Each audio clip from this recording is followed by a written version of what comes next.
The Daruk tribe lived in a world which was completely dark at night. Wallara was a kind person and a strong member of the tribe who did his part for the community and was a very able hunter. He was a hard-working tribesman who kept to the rules given by the Rainbow Serpent. Everybody loved his loyalty and good morals, and because of this, his brothers, the other men of the tribe, became jealous of the respect and love he had gained. The other men knew that Wallara had a special love for Balia. She was the most beautiful and sought-after woman in the tribe, and they also knew that Balia had a place in her heart for Wallara. Because of their love, this made the other men very angry and jealous of Wallara, so they started to form a plot against him.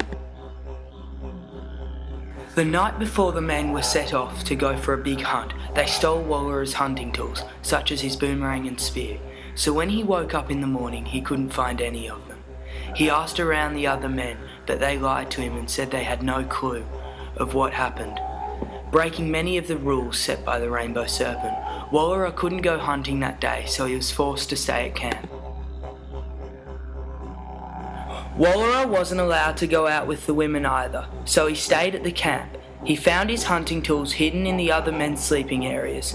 Biami had seen what the other men of the camp had done, and he took all of their tools and hid them. Biami also scared off all the animals, so it made it hard for the women and men of the tribe to find food as a punishment. When the men saw that all their tools were missing, they instantly thought that it was Wallara who was getting them back for taking his tools, and then expelling him from the hunt. The men decided to punish him by forbidding him to see or talk to Balia. The men kept undertaking their bad actions towards Wallara. They would only do it at night when no one was able to see them. In their final trick, they decided they would deceive Wallara into killing his own lover, a horrible crime. The men told Balia to dress up in her animal clothes and paint, and to go out into the bush at night and try to attract some animals, because the hunters were having a lot of trouble because of Biami's punishments. The men tricked Balia into thinking that the most beautiful woman could attract the animals back. When she had gone out to attract the animals, the men sent Wallara to go out and hunt for some food to redeem himself. Wallara heard Balia shouting like an animal and instantly thought that it was an animal in distress, so he went and got close to it and got ready to kill.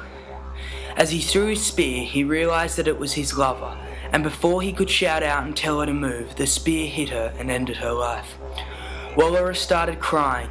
He knew that the men had played a trick on him to get him banished from the tribe. Biami saw his pain and went down to the earth and punished the men, banishing them forever and turning them into stone, and they became the mountains. Biami turned Wallara into the moon so that he could watch over all men and women during the night and give light so that no one will ever have to go through what he did. Wallara now lights the sky at night and watches over Earth and makes sure that no harm will come to anyone in the dark hours, which would now never be completely dark. Wallara found Balia's body and spread her lovely image all over the night sky, so that she could too help watch over and bring beauty to the people's eyes, like she had done to Wallara.